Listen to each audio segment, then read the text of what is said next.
அந்த அயோத்தி ராமர் கோயில் அப்படின்னு சொல்லும் போதே நமக்கு தெரியும், மக்களுடைய பக்தியை மத நம்பிக்கையை பயன்படுத்தி அரசியலாக அறுவடை செய்வதற்கு அவர்கள் போட்ட மிகப்பெரிய பொலிட்டிக்கல் ப்ராஜெக்ட். ஒன்றிய அரசாங்கம் அல்லது உத்தரப்பிரதேசத்துல ஆளக்கூடிய யோகி ஆதித்யநாத் அரசாங்கம் எவ்வளவு மறைப்பதற்கு முயற்சி செய்தாலும் வேற வழி இல்லாம அயோத்தியா ராமர் கோயில்ல நடந்த நன்கொடைகள், நகைகள் திருட்டு போனது பற்றிய அந்த விவரங்கள் கொஞ்சம் கொஞ்சமாக வெளிவந்து கொண்டு இருக்கிறது. சிசிடிவி கேமராவை ஆஃப் பண்ணி வச்சிடுறது, அல்லது ஒருத்தர் திருடும் போது இன்னொருத்தர் அவர் என்ன செய்கிறார் என்பது கேமராவுக்கு தெரியாமல் மறைத்து நிற்பது, பிளாக் பண்ணி நிற்பது, இப்படி பல பல தில்லுமுல்லுகள் நடந்திருக்கு. நடுநிலைமை, நியாயம் அப்படிங்கிற வார்த்தைகளுக்கெல்லாம் மோடியினுடைய டிக்ஷனரியில இடமே கிடையாது. இந்த ராமர் கோயில் க்ஷேத்திர அறக்கட்டளை அந்த ட்ரஸ்ட்ல அரசாங்கத்தினுடைய பிரதிநிதியாக இருந்தவர் இப்போது தேர்தல் ஆணையத்தினுடைய தலைமை தேர்தல் அதிகாரி.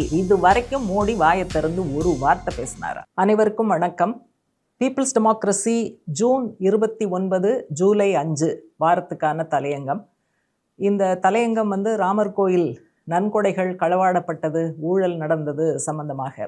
தலைப்பு 2 வரிகளில் கொடுக்கப்பட்டிருக்கு. அதில் முதல் வரிங்கிறது மிக பெரும் துரோகம் அப்படிங்கிறது. ரெண்டாவது ஒரு ஆங்கில பழமொழி பயன்படுத்தப்பட்டிருக்கு. Chickens have come home to roost அப்படிங்கிற பழமொழி. இதோட லிட்ரல் மீனிங் என்ன அப்படின்னா, கோழிகள் இரவில் அடைவதற்கு வீடு திரும்பியதுங்கிறது தான் லிட்ரல் மீனிங். ஆனால் இது எதுக்கு இடியம் எதுக்கு பயன்படுத்துவோம் அப்படின்னு சொன்னால், வினை விதைத்தவன் வினை அறுப்பான், உப்பு தின்னவன் தண்ணி குடிப்பான். இந்த சென்ஸில் கடந்த காலத்தில் செய்கிற தவறுகள் மீண்டும் நம்மை நோக்கி திரும்ப வரும் அப்படிங்கிற சென்ஸ் தான். அதனால் இந்த தலைப்போட ராமர் கோயில் சம்பந்தமாக, நன்கொடை சம்பந்தமாக நடந்த ஊழல், இதற்கான காரணம், இதுக்கு என்ன செய்யணும் அப்படிங்கிறத தலையங்கம் விளக்குகிறது.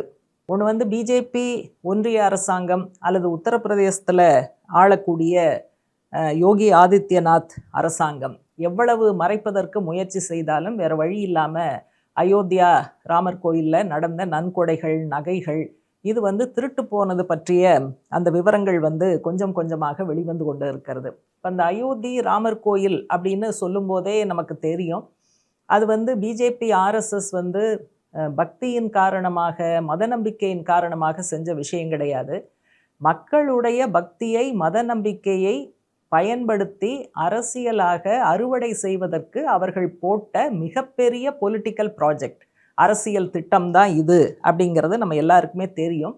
சிபிஎம் உள்ளிட்ட இடதுசாரி கட்சிகள் கடந்த காலத்தில் இந்த அம்சத்தை பல முறை சுட்டி காட்டியிருக்கோம். இப்போ ராமர் கோயில் அதில் ஏராளமான நன்கொடையும் நகைகளும் களவாடப்பட்டது ஒரு நாள் இல்லை, 2 நாள் இல்லை, ஒரு நீண்ட காலமாக தொடர்ந்து நடந்து கொண்டு இருக்கிறது. ரெகுலர் பேசிஸ்ங்கிற வார்த்தையை பயன்படுத்தியிருக்காங்க. வேற ஒரு கட்டுரையில் பார்த்தப்போ கூட ஒரு நாளைக்கு 7லிருந்து 8 லட்சம் ஒரு நாளைக்கு அந்த முறையில் திருடப்பட்டிருக்கு. சிசிடிவி கேமராவை ஆஃப் பண்ணி வச்சிடுறது, அல்லது ஒருத்தர் திருடும்போது இன்னொருத்தர் அவர் என்ன செய்கிறார் என்பது கேமராவுக்கு தெரியாமல் மறைத்து நிற்பது, பிளாக் பண்ணி நிற்பது, இப்படி பல பல தில்லுமுல்லுகள் நடந்திருக்குங்கிற விவரங்கள் இந்த தலையங்கத்தில் மட்டும் இல்லை, மற்றதுலேயும் வெளிவந்திருக்கு. இப்போ ஆரம்பத்தில் உத்தரப்பிரதேச அரசாங்கம், பிஜேபி அரசாங்கம் இது வெளியில் வந்தாக்க ஒரு மிகப்பெரிய அவப்பேர் வரும்னு அவங்களுக்கு தெரியும். அதனால் அது அப்படியே மூடி மறைக்க பார்த்தாங்க. ஆனால் நடந்திருக்கிறதுங்கிறதுக்கான பல விவரங்கள் வெளியே வந்த பிறகு வேற வழி இல்லாமல் ஒரு ஸ்பெஷல் இன்வெஸ்டிகேஷன் டீம், சிறப்பு புலனாய்வு பிரிவு ஒன்றை போட வேண்டிய நிர்பந்தம்ங்கிறது ஏற்பட்டுச்சு. அந்த எஸ்ஐடி ஒரு துவக்ககட்ட ஆய்வுகள் செய்ததிலேயே இந்த திருட்டு நடந்திருக்கு அப்படிங்கிற விவரம் ஓரளவுக்கு நிறுவப்பட்டிருக்கு, ப்ரூவ் ஆகிருக்கு. ஆனால் இதில் என்ன கேள்வி வருதுன்னா, இது ஏதோ ஒரு நாள் தவறுதலாக நடந்தது, 2வது நாள் தெரியாமல் நடந்தது, அல்லது இப்படி விஷயங்கள் இருக்கக்கூடும். ஆனால் தொடர்ச்சியாக ரெகுலர் பேசிஸில் தினசரி இந்த திருட்டு நடக்குது அப்படின்னா அது எப்படி யாருக்குமே தெரியாமல் நடக்குமா? குறிப்பாக சங் பரிவாரமோ பிஜேபியோ உயர்மட்டத்தில் இருக்கக்கூடியவர்களுக்கு தெரியாமல் இது தினசரி நடக்குமா அப்படிங்கிறது ஒரு முக்கியமான கேள்வி. ராம ஜென்ம பூமிக்கு தனியாக அந்த தீர்த் க்ஷேத்ர ட்ரஸ்ட் அப்படிங்கிறது வந்து 2020 துவங்கப்பட்டது. இப்போ இது வரைக்கும் யாரை கைது பண்ணியிருக்காங்கன்னா, இந்த ட்ரஸ்ட்டில் இருக்கிற சில பேரை கைது பண்ணியிருக்காங்க. ட்ரஸ்ட்டினுடைய பொதுச் செயலாளர் அவர் முன் வந்து ராஜினாமா செய்திருக்கிறார். ஆனால் இது வந்து போதுமாங்கிற கேள்வி தான். அதனால தான் இதுக்கு முன்னால் தலையங்கத்தில் சுட்டிக்காட்டி இருக்கிற விஷயம், ரெகுலர் பேசிஸில் நடப்பதுங்கிறது மேல்மட்டத்தில் இருப்பவர்களுக்கு தெரியாமல் நடக்குமா? அப்போ வந்து கீழ்மட்டத்தில் இருக்கிறவங்கள மட்டும் நீங்கள் கைது செஞ்சு கதையை வந்து முடிப்பது உண்மையான ஊழல் குற்றவாளியை வெளிக்கொண்டு வருவதற்கு உதவுமா அப்படிங்கிற கேள்வி பிரதானமாக இதில் கேட்கப்படுது. இப்போ இந்த ராமஜென்ம பூமி கோயில் கட்டுவதற்கு முன்னால் அது வந்து பாபர் மசூதியாக இருந்தது நமக்கு தெரியும். அப்போ அதை வந்து இடிப்பதற்கான ஒரு நீண்ட நெடிய அரசியல் பிரச்சாரம், மத வெறுப்பை தூண்டக்கூடிய வெறுப்பு பிரச்சாரம் இதெல்லாம் நடந்து அது இடிக்கப்பட்டு அப்புறம் அந்த இடம்ங்கிறது சர்ச்சைக்குரியதாக நீண்ட நாட்கள் சர்ச்சைக்குரியதாக ஆக்கப்பட்டு கோர்ட்டில் போய் கடைசியில் இந்த ட்ரஸ்ட்டுக்கே அது வந்து உரியது, அவங்களே அந்த இடத்த எடுத்து கோயில் கட்டி கொள்ளலாம் அப்படிங்கிற ஒரு தீர்ப்பு வந்ததை பார்த்தோம். இது கிட்டத்தட்ட பிஜேபிக்கு வந்து ஒரு பிளாங்க் செக் மாதிரி, எண்ணிக்கை எவ்வளோன்னு போடாமல் கையெழுத்து மட்டும் போட்டு பிளாங்காக செக் கொடுத்தா எப்போ வேணால் பயன்படுத்தலாம், எவ்வளோ ரூபா வேணால் எழுதிக்கலாம்.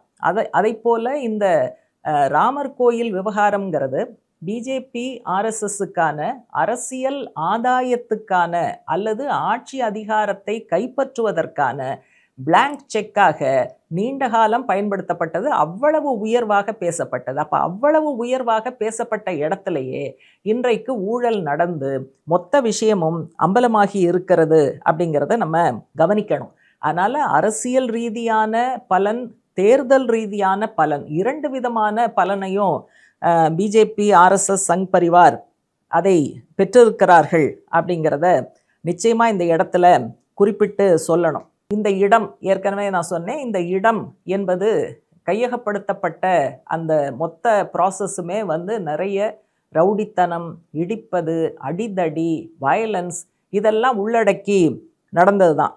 இந்த விஷயத்தில் தீர்ப்பு சொன்னது யார் அப்படின்னா, உச்சநீதிமன்றத்தில் அன்னைக்கு வந்து சந்திரசூட் அவர்கள் தலைமை நீதிபதியாக இருந்தார். அப்போ அவருடைய தலைமையில் தான் வந்து இது ராமஜென்ம பூமி அறக்கட்டளைக்கு சொந்தம் அப்படிங்கிற தீர்ப்பு வந்தது. ஆனால் அந்த தீர்ப்பில் பல விஷயங்கள் வந்து முன்னுக்கு பின் முரணாக இருந்ததுங்கிறதெல்லாம் அன்னைக்கு தீர்ப்பு முழுமையாக படித்தவர்களுக்கு தெரியும். இப்போ சிபிஎம் கூட அன்றைக்கு அரசியல் தலைமை குழு சார்பாக வெளியிட்ட அறிக்கையில் ரொம்ப காலமாக இழுத்துக்கிட்டு கடந்த ஒரு லீகல் இஷ்யூ முடிவுக்கு வந்தது அப்படின்னு வேணால் நம்ம நிம்மதி பெருமூச்சு விடலாம்.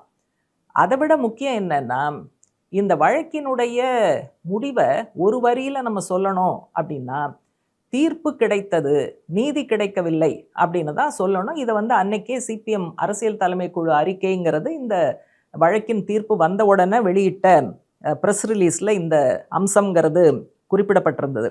அதனால் இந்த முன்னுக்கு பின் முரணாக தீர்ப்பு இருந்ததுனால தான் பின்னால் சந்திரசூட் வந்து ஒரு நேர்காணலில் அவர் இது சம்பந்தமாக பல விஷயங்கள் பேசும்போது இந்த தீர்ப்பை சட்ட ரீதியாக நியாயப்படுத்த அவரால் முடியலை. கடைசியில் எந்த இடத்துக்கு அவர் வந்து சேர்ந்தாருன்னா, அங்கே வந்து பிரதிஷ்டை செய்திருக்கக்கூடிய குழந்தை ராமர்.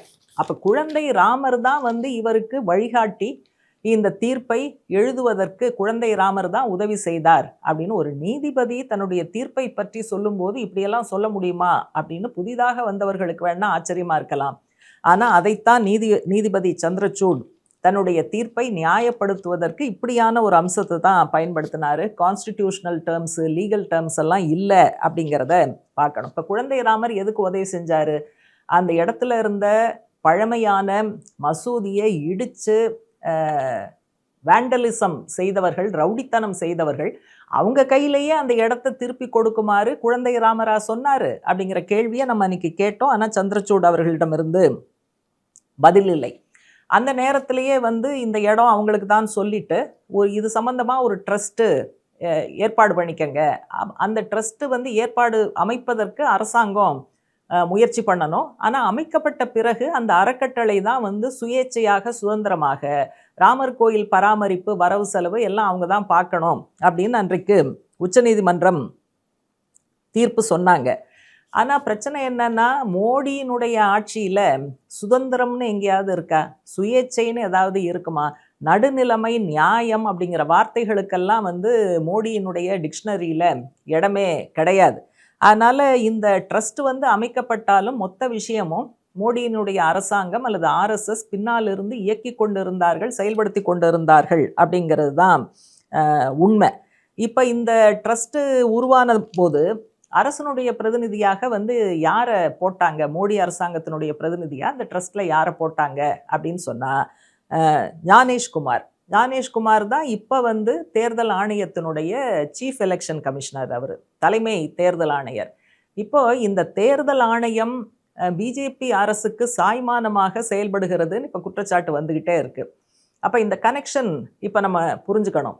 இந்த ராமர் கோயில் க்ஷேத்திர அறக்கட்டளை அந்த ட்ரஸ்ட்ல அரசாங்கத்தினுடைய பிரதிநிதியாக இருந்தவர் இப்போது தேர்தல் ஆணையத்தினுடைய தலைமை தேர்தல் அதிகாரி அப்படின்னு சொல்லும்போது இந்த மத நம்பிக்கை அரசியல் இந்த கனெக்ஷனை நம்மால் நன்றாக புரிந்து கொள்ள முடியும் அப்படிங்கிறது தலையங்கத்தில் சுட்டிக்காட்டி இருக்கக்கூடிய மிக முக்கியமான விஷயம்.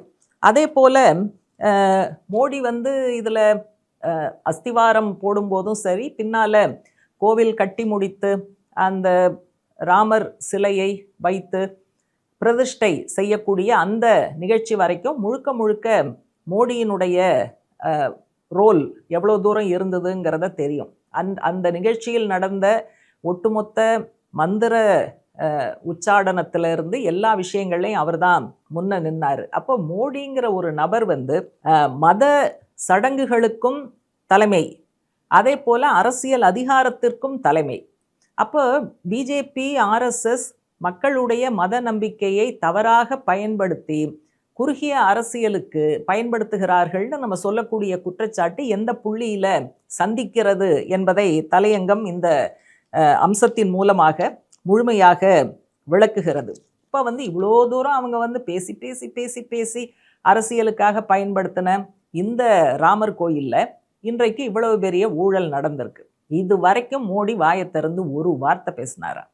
சரி, பேசலை. அவருடைய எக்ஸ் தளத்தில் இப்படியெல்லாம் சாமி சம்மந்தப்பட்ட விஷயத்தில் நடப்பது கவலைக்குரியது அப்படிங்கிற வார்த்தையாவது பயன்படுத்தினாரா? அது எப்படி இவ்வளோ பெரிய விஷயம் நடந்திருக்கு, ஒரு ஒன்றுமில்லாத விஷயத்துக்கெல்லாம் ஓடி ஓடி பேசுகிற பதில் சொல்லுகிற எக்ஸ் தளத்தை பயன்படுத்துகிற நம்முடைய பிரதமர் இந்த விஷயத்தில் வாயே திறக்கலைன்னா இது தற்செயலானதல்ல, இந்த மௌனத்தின் பின்னால் கூட அரசியல் இருக்கிறது அப்படிங்கிறத கவலையோடு நம்ம பார்க்க வேண்டியிருக்கு. அதே போல் இந்த மொத்த விஷயத்தில் இந்த திருட்டு அதை கண்டுக்காமல் விட்டது, இந்த மாதிரி விஷயங்களை பார்க்கும்போது இது ஆர்எஸ்எஸ் பிஜேபிக்கு இருக்கக்கூடிய இயல்பு. அவங்க இயல்பு என்ன? பதில் சொல்லும் பொறுப்பே அவங்களுக்கு கிடையாது. அக்கௌண்டபிலிட்டிங்கிறது அறவே கிடையாது. அதே போல் வெளிப்படைத்தன்மை, டிரான்ஸ்பரன்சிங்கிறதும் அறவே கிடையாது. இப்போ அக்கௌண்டபிலிட்டியும் இல்லை, டிரான்ஸ்பரன்சியும் இல்லைங்கிறது தான் அவர்களுடைய இயல்பு. ராமர் கோயில் விவகாரத்திலையும் அந்த கணக்கு வழக்கிலையும் அதே டிரான்ஸ்பரன்சி வேண்டியதில்லை, அக்கௌண்டபிலிட்டி வேண்டியதில்லை அப்படிங்கிற அந்த லைனில் தான் அதை கொண்டு போயிருக்காங்க அப்படிங்கிறதையும் தலையங்கம் சுட்டி காட்டுது. இங்கே இவ்வளோ பெரிய விஷயம். வேற ஒரு கட்டுரையில் படித்தேன், எவ்வளவோ 400 கோடி ரூபாய் கடந்த 4 வருஷத்தில் அவங்க அந்த க்ஷேத்திர ட்ரஸ்ட் வரி கட்டி இருக்குன்னு சொல்கிறாங்க. அப்படின்னா வருமானம் எந்த அளவுக்கு வந்திருக்கும்? அப்போ இவ்வளோ பெரிய வருமானம் குவிகிற இடத்துல ஒரு மானிட்டரிங் சிஸ்டம் முறையாக இருக்காதா? விஜிலன்ஸ் சிஸ்டம் முறையாக இருக்காதா? அது எப்படி இப்படி பணம் கொட்டுற இடத்துல இதை கண்காணிப்பதற்கான மெக்கானிசம் ஒழுங்காக இல்லை அப்படிங்கிற ஒரு பதில் இன்னைக்கு அரசாங்கத்தால் சொல்லப்பட்டா அதை நம்ம எப்படி ஏற்றுக்க முடியும்? அதை யாரை ஏமாற்றுவதற்கு அவர்கள் சொல்லுகிறார்கள்? மக்கள் என்ன அவ்வளவு ஏமாளிகளா? எதிர்க்கட்சிகள் என்ன ஏமாளிகளா? இந்த கேள்விங்கிறத நிச்சயமாக ஒவ்வொருத்தரும் கேட்க வேண்டிய அவசியம் இருக்குது. அதனால் ஏற்கனவே சொன்னதை போல இது வெளியில் வர விடாமல் மூடி மறைக்க பார்த்தாங்க. வேறு வழி இல்லாமல் இப்போ எஸ்ஐடியை அவங்க போட்டிருக்காங்க. நிச்சயமாக எஸ்ஐடி இதை முழுமையாக முறையாக விசாரிக்குமாங்கிற கேள்வி இருக்குது. ஏன்னா இந்த விவகாரத்தில் முழுக்க பிரதமராக இருக்கட்டும், உள்துறை அமைச்சராக இருக்கட்டும், பிஜேபிங்கிற கட்சியாக இருக்கட்டும், ஆர்எஸ்எஸ்ங்கிற அமைப்பாக இருக்கட்டும், அதனுடைய பரிவாரமாக இருக்கட்டும், பல பேர் இதுக்குள்ள மேல்மட்டத்தில் ஆப்ரேட் பண்ணுறாங்க. அதனால் அவங்களாம் இன்வால்வ் ஆகியிருக்கக்கூடிய ஒரு விஷயம் அப்படின்னு சொல்லும்போது ஒரு ஸ்பெஷல் இன்வெஸ்டிகேஷன் டீமால இந்த முழு விவரத்தை கொண்டு வருவதற்கு வாய்ப்பு இருக்குமா அப்படின்னா அது ஒரு மிகப்பெரிய சந்தேகம். சரி, அவங்க வேண்டான்னா வேற எந்த விசாரணை வேணும்னு கேட்குறீங்கன்னா, நம்மளும் யோசிச்சு பார்த்தாலும் எந்த விசாரணையும் கேட்க முடியல. அதனால தலையங்கம் ஒரு முறையான நீதி விசாரணை, ஜுடிஷியல் என்கொயரி அப்படிங்கிறத கேட்டிருக்கு. பட் ஜுடிஷியல் என்கொயரியிலையும் யாரை தலைமையாக போடுறாங்க, அப்படி தலைமையாக போடுறவருடைய பொலிட்டிக்கல் சாய்மானம் என்ன, இதெல்லாம் பெரிய கேள்வி. அதனால் கடைசி வரைக்கும் இந்த விஷயத்தில் உண்மை வருமா அப்படிங்கிறது தெரியலை. இதில் தான் கடைசியாக தலையங்கம் என்ன சொல்லுதுன்னா, இது வெறும் காசு பணம் விஷயமாக மட்டும் பார்க்க முடியுமா, அல்லது இது ஒரு கிரிமினல் குற்றம் அப்படிங்கிற முறையில் மட்டும் பார்க்க முடியுமா? ஏன்னா இந்த என்டையர் ப்ராசஸில் மக்களுடைய, லட்சக்கணக்கான மக்களுடைய மத உணர்வும் மத நம்பிக்கையும் பயன்படுத்தப்பட்டு தான் இந்த மொத்த விஷயம் நடந்திருக்கு. அதனால் இந்த திருட்டும் சரி, மற்ற விஷயங்களும் சரி, அவ்வளவு ஆயிரக்கணக்கான மக்களுடைய மத நம்பிக்கை, மத உணர்வு, அதற்கு செய்யப்பட்ட துரோகம் அப்படிங்கிற முறையில் தான் பார்க்கணும். இந்த ரெண்டாவது சொன்னதுங்கிறது தான் ரொம்ப ரொம்ப முக்கியமானது. அதனால் இப்போவும் கூட ரூல் ஆஃப் லா இருக்குது, கான்ஸ்டிடியூஷன் இருக்குது. ஏதாவது ஒரு விதத்தில் இந்த மிகப்பெரிய குற்றத்திற்கு ஒரு முறையான பதில் கிடைக்கும் அப்படிங்கிற நிலைமை உருவானால்தான் மக்களுக்கு ஒரு நம்பிக்கை இருக்கும்.